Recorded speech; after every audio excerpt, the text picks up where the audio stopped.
तो hello friends, क्या हाल चाल। उम्मीद कर रहे होंगे बहुत ही अच्छे होंगे, मस्त होंगे, स्वस्थ होंगे, तंदुरुस्त होंगे और मन लगाकर पढ़ाई कर रहे होंगे।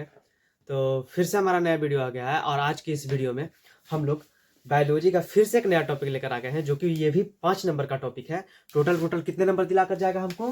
तो 5 नंबर दिलाकर जाएगा ये टॉपिक हमको।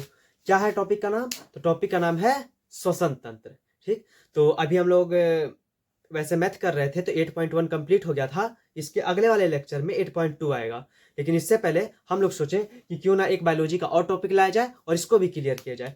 तो ये भी टॉपिक कितने नंबर का होने वाला है? टोटल 5 नंबर का है, जिसका नाम क्या है? मानव श्वसन तंत्र। किसका नाम है इसका? मानव श्वसन तंत्र। खैर, ये वीडियो आपको एक दिन पहले ही मिल जाता, लेकिन मैं उस दिन शूट करने आया, लेकिन शूट नहीं हो पाया हमसे, क्योंकि मेरा सेटअप का तार वगैरह टूट गया था। तो कोई बात नहीं, फिर से हम लोग आ चुके हैं और आज कुछ अलग सेटअप आपको देखने को मिलेगा बहुत नज़दीक से। तो फिर से हम लोग इस टॉपिक को करेंगे आज।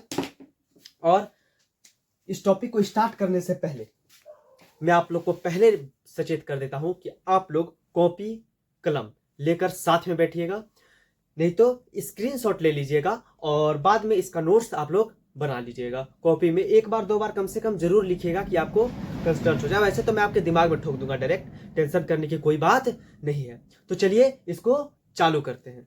हाँ तो बच्चों, जो हमारा पहला पॉइंट होने वाला है यहाँ पर, वो पॉइंट तो पहले नासा गुहा होने वाला है, लेकिन उससे पहले हम लोग थोड़ा फिगर समझ लेते हैं। तो ये है हमारा श्वसन तंत्र का फिगर।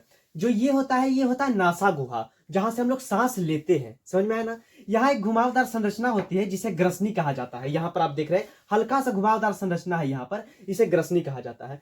यहाँ पर ये जो गोल जैसा दिख रहा है, इसको लैरिक्स कहते हैं। इसको क्या कहते हैं? लैरिक्स कहते हैं। यहाँ दोनों बगल आपको एक एक फेफड़ा दिख रहा होगा। ठीक, तो फेफड़ा एक जोड़ा पाया जाता है, तो फेफड़ा दोनों बगल दिख रहा होगा। और ये इसको ब्रोकाई कहा जाता है, जो दोनों भाग में बंटता है। यहाँ पर जो दोनों भाग में दो नली चला गया, एक इधर एक इधर, इसी को ब्रोकाई कहा जाता है। और यहाँ पर डायफ्राम तो आप लोग जानते ही होंगे। डायफ्राम हम इससे पहले वाले भी लेक्चर में बता चुके हैं, जो बायोलॉजी का लेक्चर लाए थे पाचन तंत्र वाला। यहाँ पर एक हड्डी पाया जाता है जिसे डायफ्राम कहा जाता है। ये श्वसन मानव श्वसन तंत्र जो हम लोग पढ़ रहे हैं। तो ये है हमारा फिगर। समझ में आया? तो फिगर तो आई होप आप लोगों को फिगर समझ में आ गया होगा। और फिगर समझने के बाद जो हमारा पहला टॉपिक है वो है नासा गुहा। पहला टॉपिक क्या होने वाला है? नासा गुहा। तो आप देख रहे हैं ये है नासा गुहा। ये हमारा क्या देख रहे हैं आप? नासा गुहा। नासा गुहा क्या है? जहां से हम लोग सांस अंदर लेते हैं उसी को क्या कहेंगे? नासा गुहा कहते हैं। देखिए, नाक श्वसन तंत्र का अंग का प्रारंभिक अंग होता है। सॉरी, यहाँ श्वसन तंत्र लिखना चाहिए, अंग लिखा गया, कोई बात नहीं, आप लोग तंत्र कर लीजिएगा।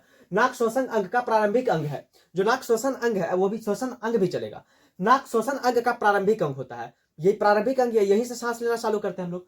तो इसमें 2 छिद्र पाए जाते हैं। नाक में कितने छिद्र पाए जाते हैं? 2 छिद्र पाए जाते हैं। देखिएगा कहीं आपका 4 ना हो जाए, या फिर 3 भी हो सकता है। तो नाक श्वसन तंत्र का प्रारंभिक अंग है। इसमें 2 छिद्र पाए जाते हैं। छिद्र की सहायता से हवा को अंदर किया जाता है। छिद्र की ही सहायता से हम लोग हवा को क्या करते हैं? अंदर करते हैं। और नासा गुहा के दीवार पर बाल पाए जाते हैं। एक बात याद रखिएगा, नासा गुहा की दीवार पर क्या पाए जाते हैं? बाल, जिसको नाक में बोलते हैं ना कि बाल पाया जाता है नाक में। तो बहुत व्यक्ति क्या करते हैं कि नाक का बाल हटवा लेते हैं, वैसा क्रीम वगैरह जो भी आता होगा उससे हटवा लेते हैं, या नाक का बाल कटवा लेते हैं। तो नाक, भगवान जो भी चीज दिए हैं कुछ सोच समझ कर दिए हैं, सिर्फ अपेंडिक्स हटाकर, क्योंकि उसका कोई अता पता नहीं है। लेकिन जहां भी जो भी कुछ दिए है वो सोच समझ कर दिए हैं। तो बाल भी कुछ काम करता है। बाल पाए जाते हैं जो हानिकारक जीवाणु और धूल कणों को अंदर जाने से रोकता है। बाल का क्या काम है? जो हानिकारक जीवाणु है और जो धूल कण है उसको अंदर जाने से कौन रोकेगा? बाल ही रोकेगा। देखिए, जैसे चन्नी का काम होता है चालना, उसी तरह नाक में जो बाल पाया जाता है उसका भी काम है हवा को चालना। हवा को चालकर जो हानिकारक धूल कण है उसको क्या करता है? अंदर जाने से रोकता है। कौन? तो नाक पर जो बाल पाए जाते हैं वो। तो नासा गुहा तो आप लोग समझ गए होंगे। नासा गुहा क्या है? नाक श्वसन अंग का प्रारंभिक अंग होता है। इसमें 2 छिद्र पाए जाते हैं और छिद्र की सहायता से हम लोग हवा को अंदर लेते हैं। नासा गुहा के दीवार पर बाल पाए जाते हैं जो हानिकारक जीव और जीवाणु को अंदर जाने से क्या करते हैं? रोकते हैं। एकदम इजी, कितना आसान था, बहुत मस्त। दूसरा है ग्रसनी। दूसरा क्या भाग है हमारा? ग्रसनी भाग है। देखिए, ग्रसनी कुछ नहीं है, नासा गुहा के आगे घुमावदार संरचना को ही ग्रसनी कहेंगे। सिर्फ हमें अभी पहले ही बताया कि ये कुछ काम नहीं है, सिर्फ ये जो घुमावदार संरचना यहाँ पर है ना, इसी को क्या कहते हैं? ग्रसनी। तो नासा गुहा के आगे घुमावदार संरचना को ही ग्रसनी कहते हैं। नासा गुहा के आगे घुमावदार संरचना को ही ग्रसनी कहते है। बस ग्रसनी में हमको इतना ही बात याद रखना है, ठीक है। जो नेक्स्ट टॉपिक होने वाला है वो है स्वर नली। जो हमारा नेक्स्ट टॉपिक होगा बाबू वो क्या होगा? स्वर नली। देखिए स्वर नली जो है ना उसको आवाज का केंद्र बिंदु कहा जाता है। स्वर नली के सहायता से ही किसी का आवाज मीठा होगा, किसी का आवाज भारी होता है, किसी का कोई सिंगर बन जाएगा बढ़िया, कोई अरिजीत सिंह बन जाएगा, तो कोई पवन सिंह भी बन जाएगा, ठीक। तो अपना अपना इरादा है जैसा। तो अब जैसा कि किसी किसी का आवाज बहुत फटा होता है, किसी किसी का आवाज बहुत मीठा होता है, आप कमेंट में बता सकते हैं कि मेरा आवाज कैसा है। तो स्वर नली, देखिए स्वर नली क्या है। स्वर नली फेरिक्स के पीछे, क्या लिखा है? फेरिक्स के पीछे और चौड़ी नली के रूप में खुलती है, जिसे स्वर नली कहते हैं। फेरिक्स के पीछे चौड़ी नली के रूप में ये खुलती है। ये फेरिक्स के पीछे कैसे खुलती है? तो चौड़ी नली के रूप में खुलती है, जिसे स्वर नली कहते हैं। इसे आवाज का केंद्र बिंदु भी कहा जाता है, ठीक है। अभी हमको बताया कि इसे आवाज का केंद्र बिंदु भी कहते हैं। फेरिक्स जिस छिद्र के द्वारा लैरिक्स में खुलता है, यह है आपका लैरिक्स, आपको दिख रहा होगा।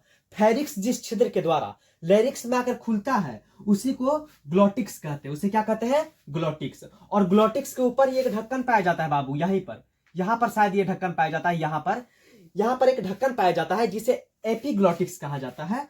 और एपिग्लोटिक्स का मुख्य कार्य जो है भोजन को स्वर नली में जाने से रोकना है। देखते हैं आप यहां पर, जहां से हम लोग सांस लेते हैं, यहां से भोजन करते हैं, दोनों आकर एक ही जगह मिला है, एक ही पाइप में।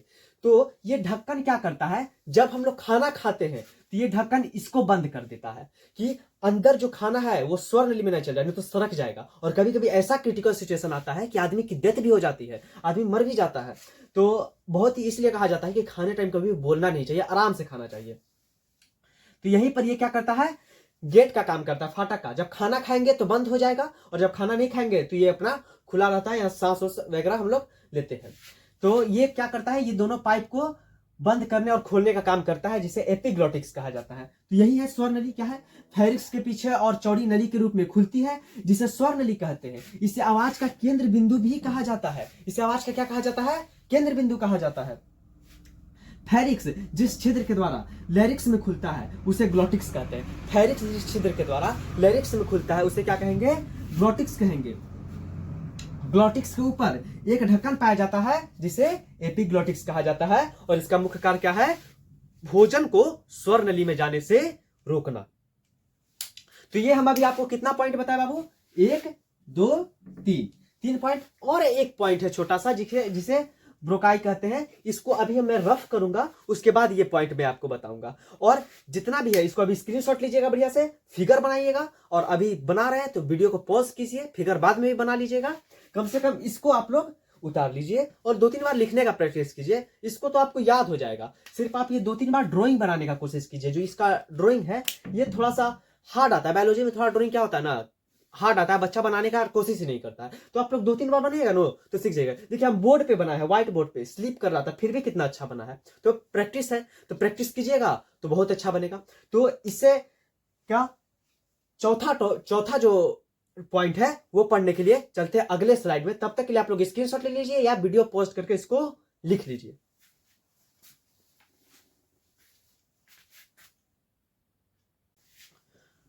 हाँ, तो जो नेक्स्ट और आखिरी पॉइंट है वो क्या है? वो हमारा है ब्रोकाई। उसको क्या कहते हैं? ब्रोकाई कहते हैं। देखिए ब्रोकाई क्या है, यहां पर आप फिगर में देख रहे होंगे, ये जो स्वर नली है ना, ये स्वर नली आगे चलकर ये 2 भाग में विभाजित हो जाता है। ये सीधा चलकर एक भाग इधर चला जाता है और एक भाग इधर चला जाता है। आप देख रहे हैं स्वर नली 2 भागों में क्या हो रहा है? विभाजित हो रहा है। और जो विभाजित होने का ये पॉइंट है ना, इसी को ब्रोकाई कहते हैं। देखिए ब्रोकाई क्या है? स्वर नली बच गुहा में पहुंचकर 2 भागों में विभाजित हो जाता है। आप देख रहे हैं स्वर नली यहां बच गुहा में पहुंचकर यह क्या हो रहा है? 2 भागों में विभाजित हो जा रहा है, जिसे ब्रोकाई कहते हैं। तथा प्रत्येक भाग में एक एक फेफड़ा होता है। यहां जाइएगा तो प्रत्येक भाग में आपको क्या क्या दिखेगा? यहां एक फेफड़ा दिखेगा, ये वाला एक फेफड़ा हो गया, और एक ये वाला फेफड़ा हो गया। तो प्रत्येक भाग में आपको एक एक क्या दिखेगा? फेफड़ा दिखेगा। तो इसी को क्या कहते हैं? ब्रोकाई। स्वर नली बच गुहा में पहुंचकर 2 भागों में विभाजित हो जाती है, जिसे ब्रोकाई कहते हैं। और ब्रोकाई कहते हैं, और प्रत्येक भाग में एक एक क्या होता है? फेफड़ा होता है। तो यही था हमारा क्या? मानव श्वसन तंत्र। और यहाँ पर हमारा मानव शोषण तंत्र खत्म। बस इतना कर देने पर आपको 5 नंबर मिलेगा। कितना नंबर? 5 नंबर कंफर्म है। बस इतना लिखिएगा, कोई नहीं काट सकता है नंबर। इतना लिखिएगा, कोई भी नहीं काटेगा नंबर, हम बता दिए, कोई भी नहीं। तो सिर्फ आप लोग इतना लिखिएगा। समझ में आया?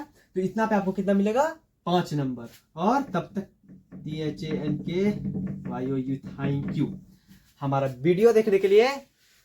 Thank you. और आई होप आपको बहुत ही अच्छा लगा होगा वीडियो।